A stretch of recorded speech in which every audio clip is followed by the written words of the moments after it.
코인 시장은 늘 예측할 수가 없습니다. 하지만 그런 길 위에서 방향을 함께 찾아가는 누군가가 있다면 투자는 훨씬 더 외롭지 않을 겁니다. 때로는 아들처럼, 때로는 형이나 오빠처럼, 그리고 누구보다 냉정한 전문가로서 우리 구독자분들의 원칙 매매를 응원드리겠습니다. 리플 XRP랑 함께 성실하게 달려가는 코인 신사 채널입니다. 시장의 중요한 내용들 진심으로서 전달 도움 드릴 거고요.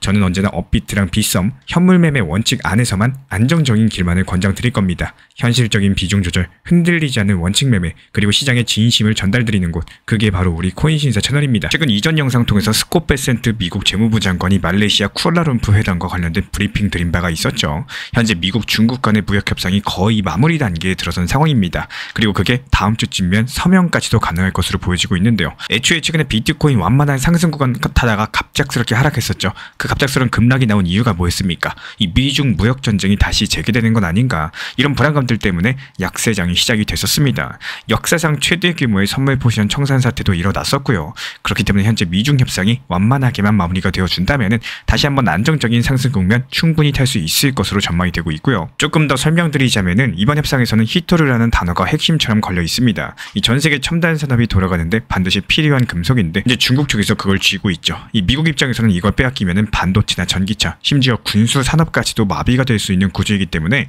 이번 협상에서 중국은 히토류 수출 통제 조치를 1년간 유예하기로 했고요. 반대로 미국도 중국 기업들에 대한 블랙리스트 제재를 완화했죠. 서로의 목을 쥐고 있었던 손을 다시 한번 푼 셈인 거고 여기에 농업까지도 얽혀 있습니다. 중국이 내년 1월까지 미국산 대두 1200만 톤을 수입할 예정이고요. 그 이후에 3년간 매년마다 2500만 톤씩 추가로 사들이기로 했습니다. 이 대두 같은 경우는 미국 중서부 산업의 근간이죠. 이건 단순한 수입 계약이 아니라 두 나라의 경제 혈관을 다시 연결하는 일이기도 합니다. 게다가 틱톡 매각 협상까지도 마무리됐다라고 해요. 이 중국 정부가 승인한 상태이기 때문에 이제 몇 주 안에 미국 내부 매각 절차가 진행될 거라고 하고 정보나 데이터, 이 주권 문제로서 갈라졌었던 양국의 기술 전선에도 일시적인 휴전이 들어간 셈입니다. 구체적으로 봤을 때 미중 협상이 진전만 되주면요. 이 달러 강세 압력은 완화되면서 안전자산으로 몰렸었던 자금들이 다시 위험자산으로 흘러들 가능성이 커집니다. 비트코인이랑 XRP의 가격은 최근에 달러 인덱스랑 거의 반비례 흐름을 보였었죠. 달러가 강해질 때는 눌리고 달러가 약해질 때는 숨통이 트입니다. 이렇게 지금처럼 무역 갈등 완화 신호가 나오게 된다면 시장은 다시 한번 리스크 온 모드로서 전환되는 거고 자산들이 일제히 반등할 수 있는 여건이 만들어진다라고 말씀을 드려요.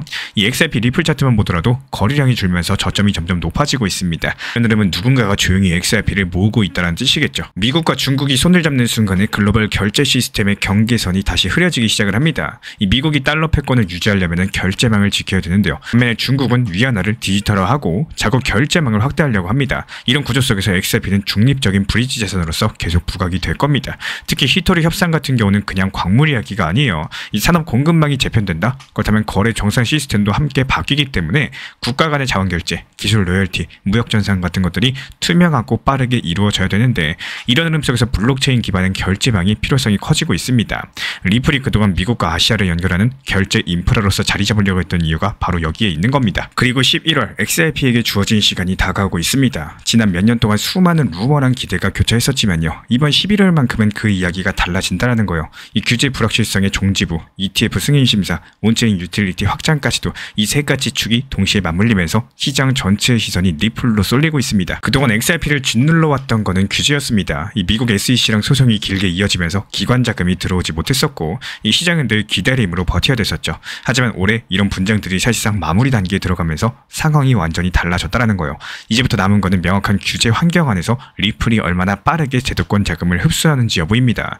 게다가 그 타이밍이 정말 절묘해요. 10월부터 12월 사이에 XRP 현물 ETF 심사가 본격화되고 11월 같은 경우는 사실상 변곡점이 될 가능성이 높습니다. 이렇게 ETF가 승인된다? 그거는 단순한 호재가 아니겠죠. 기관 자금이 합법적으로 들어올 수 있는 문이 열리는 순간인 거고 XRP가 드디어 규제 리스크가 아니라 제도권 자산으로서 평가받게 되는 겁니다. 현재 시장의 기술적인 흐름을 보면요. XRP는 주요 지지 구간을 단단하게 다져주고 있습니다. 온체인 데이터에서도 그 조짐이 보여지고 있어요. 리플 레저 위에서 토크나 자산 프로젝트가 빠르게 늘고 있고요. 유동성 풀 규모도 꾸준히 확대 중이죠. 개발자 활동 지표도 역시 상승세입니다. 이 단순한 가격 상승이 아니라 실질적인 사용 자체가 늘고 있는 겁니다. 이건 투자자 입장에서 굉장히 중요한 신호라고 볼 수가 있는데 있는데요. 이 투기 자금이 아니라 실제 사용 기반의 수요가 늘어난다는 것은 이 상승세가 지속된다는 것들을 의미를 하기 때문에 선물 시장에서 미결제 약정까지도 다시 증가하고 있어요. 옵션 거래량도 커지고 있죠.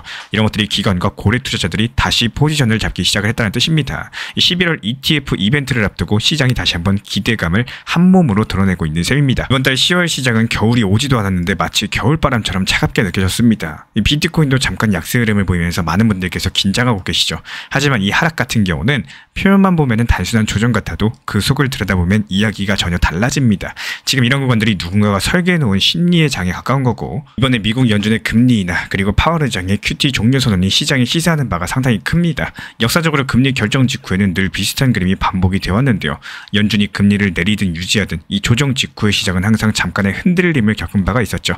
그리고 그 뒤에는 어김없이 반등장이 찾아왔습니다. 이번에도 마찬가지일 거예요. 지금 시장이 흔들리는 이유는 거대한 하락이 아니라 그냥 단기적인 숨고르기 장세에 가깝습니다.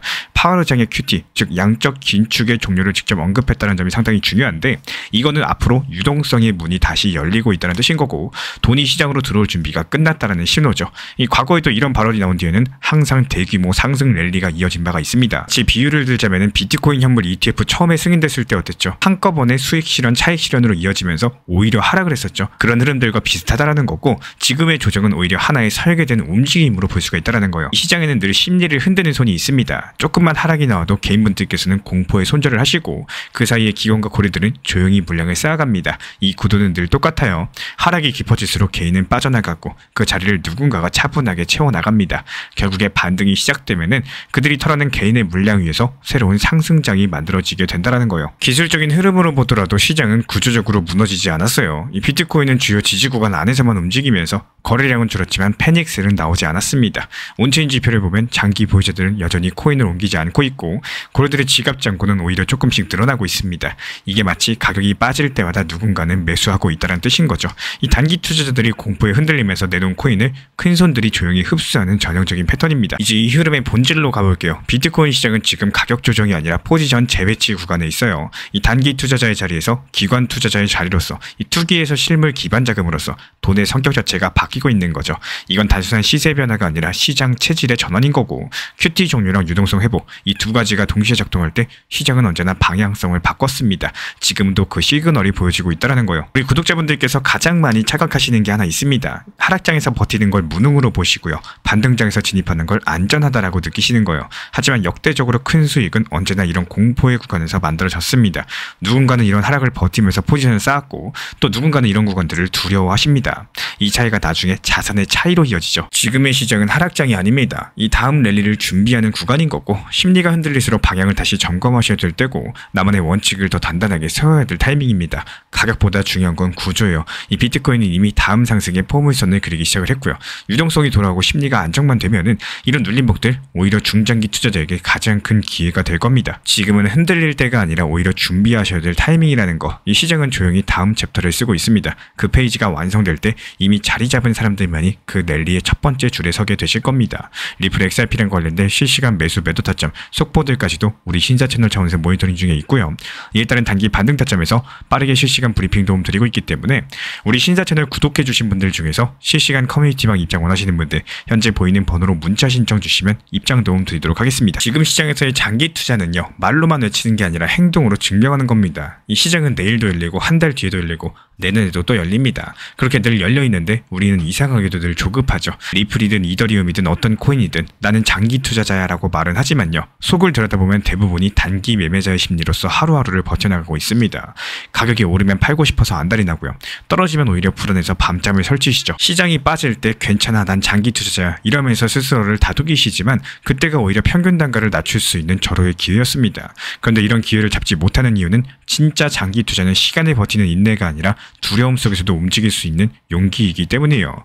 반대로 상승장이 오면 욕심이 올라옵니다. 이 정도는 안 된다, 더 가야 된다. 그렇게 미리 정해둔 분할 익절 시점을 계속 미루다가 또 한 번 시장의 리듬에 휘둘리면서 기회를 놓쳐버리시죠. 여기서 이 투자라는 건요, 얼마를 벌었냐의 싸움이 아니라 내가 세운 원칙을 얼마나 지켰느냐의 싸움입니다. 팔고 싶은 가격이 아니라 지금 팔아야 되는 가격을 아는 사람, 사고 싶은 시점이 아니라 지금 사야 되는 이유를 분석할 줄 아는 사람, 그런 사람이 시장에서 오래도록 살아남습니다. 물론 쉽진 않아요. 인간의 감정이라는 게 항상 시장보다 한 발 늦게 반응하기 때문에 여기서 기억하셔야 되는 거는 시장은 언제나 열리지만 좋은 기회는 내가 준비되어 있을 때만 열린다라는 거. 그래서 진짜 장기 투자는 말로만 외치시는 게 아니에요. 이 시장의 유혹 속에서도 묵묵하게 원칙을 지켜내는 그런 행동들, 그게 바로 중장기 투자입니다. 지금 보이시죠? 비트코인이 1억 8천만 원까지 상승했다가 눌림목 다지고 지금은 1억 6천만 원 부근에서 반등 시도를 하고 있습니다. 최근에 2주일 동안의 급락으로 단기 투자자들이 지쳤고요. RSI 지표도 80에서 과매수해서 47까지 떨어지면서 과열이 식은 상황이에요. 이런 구간이 바로 시장이 진정되는 구간입니다. 보통 이런 상황에서 가격 방어가 좋았던 알트들이 먼저 반등을 준다라는 거고, 실제로 이번에 업비트 신규 상장된 라그랑주 코인, 비트코인 하락 때도 버텼고요. 반등 신호 나오자마자 바로 양봉 만들었죠. 이런 코인들은 추세가 유지되는 이상 한 번 더 강력한 장대 양봉 보여줄 확률이 높습니다. 우리 코인 신사 커뮤니티에서도 이런 원리를 이용해서 이번에 당일 단타로서 수익을 냈습니다. 오후 4시에 라그랑주 진입 타점 드렸고 오후 9시에 목표가 도달하면서 전량 매도로 깔끔하게 마무리했습니다. 그리고 이어서 체인링크, 이 비트코인 하락 때 같이 떨어졌지만 반등 구간에서는 비트코인보다 훨씬 더 큰 상승을 보였어요. 이거는 시장이 이건 싸다라고 판단했기 때문이겠죠. 이럴 때 매수세가 붙으면서 반등이 추가로 나올 가능성이 높습니다. 그래서 후속 타점으로 체인링크를 말씀을 드렸는데요. 이미 8% 넘게 올라와 있기 때문에 이럴 때는 고점에서 추격 매수하기보다는 눌림목 진입이 훨씬 더 효율적입니다. 그래서 가장 이상적인 눌림목 구간을 다시 잡아드렸고요. 이제 꼭 기억하셔야 될 포인트가 있습니다. 시장은 절대로 직선으로 오르지 않습니다. 항상 파동처럼 이 오르락 내리락 하면서 움직인다라는 거고, 그렇기 때문에 반등 초입에서 진입하시고 양봉 고점에서 매도, 이 매매 패턴을 반드시 익히셔야 돼요. 그리고 수익이 났다라고 바로 또 다른 코인을 사는 습관을 버리셔야 됩니다. 그건 진짜로 위험합니다. 만약에 그 코인이 이미 고점이라면은 기다릴 줄도 아셔야 돼요. 눌림목이 올 때까지 기다린다? 이것도 실력입니다. 그리고 만약에 내가 기다린 타점까지 안 오고 그대로 그냥 올라가게 된다면요. 그럴 때 한번 이렇게 생각을 하세요. 눌리면 내 거고 그냥 올라가면 네 거다. 이게 진짜 멘탈 매매인 겁니다. 이런 것들을 지키는 사람들이 결국에 꾸준히 수익을 쌓을 수가 있습니다. 이런 매매 패턴과 실시간 타점은 우리 코인신사 채널 실시간 커뮤니티에서 공유드리고 있습니다. 공부해보고 싶으신 분들은 지금 보이시는 번호로 문자 주시면 입장 도움 드리도록 하겠습니다. 리플 XRP랑 함께 오늘도 성실하게 달려가는 코인신사 채널입니다. 제가 안내해드리고 있는 코인신사 채널 멤버십 전용방에 대해서 짧게 설명드려 보도록 하겠습니다. 리플, 암호화폐 시장에 대한 중요한 이슈, 그리고 브리핑이나 시장의 흐름에 대한 전문적인 분석 내용 설명과 함께 차트상의 기술적 분석, 온체인 지표와 투자 심리에 대한 내용들을 같이 안내 도움 드리고 있고, 가장 중요한 투자 심리를 컨트롤하기 위해서 포트폴리오의 구성에 대한 노하우, 투자 심리 컨트롤에 대한 내용도 같이 안내 드리고 있습니다. 코인신사 스터디 멤버십 가입하신 분들께서는 아래 번호 혹은 신청 링크 통해서 남겨주시면 제가 연락드리고 있고, 안내 설명과 함께 신사 채널 리플 전용 멤버십 방에도 입장 안내 설명드리고 있습니다. 오늘 영상도 끝까지 함께 해주셔서 정말로 감사드립니다. 우리 구독자분들에게 코인신사 채널은요, 단순한 투자 채널이 아닙니다. 때로는 아들처럼, 때로는 형이나 오빠처럼, 또 때로는 냉정한 전문가로서 그렇게 곁에 있고 싶습니다. 누군가의 아들은 이렇게 말합니다. 괜찮아요. 아직 기회 있어요. 또 누군가의 심리 트레이너는 이렇게 말을 하죠. 지금 흔들리시면 안 됩니다. 이런 타이밍엔 반드시 버티셔야 됩니다. 그리고 때로는 악재가 시작됐기 때문에 지금은 비중 조절할 타이밍입니다. 이렇게 말을 합니다. 그리고 또 누군가의 전문가로서 이 구간은 분명히 좋은 타점이 될 것입니다. 이런 말씀도 드릴 수가 있겠죠. 그렇게 저는 매 순간마다 시장을 바라보고 있습니다. 이 시장이라는 건 늘 변화를 하고요. 감정은 그것보다 훨씬 더 빠르게 흔들릴 겁니다. 하지만 그때마다 우리 코인신사 채널은 밤새 차트 지켜보면서 누군가의 불안이 덜어지기를, 또 누군가의 손실이 멈추길 바라면서 그 마음을 담아서 한 줄 한 줄 브리핑을 시작합니다. 이 투자라는 건 숫자 싸움이 아니라요, 마음 싸움이고 그 심리가 전부인 영역입니다. 이 시장에서 끝까지 버틸 수 있는 힘, 그거는 정보보다 함께 가는 사람에게서 나와요. 우리 구독자분들이요, 절대로 혼자가 아니라는 거를 이 목소리로서 꼭 전해드리고 싶습니다. 오늘도 우리 구독자분들 곁에서 가족처럼 함께 걷는 동반자 코인신사 채널이었습니다.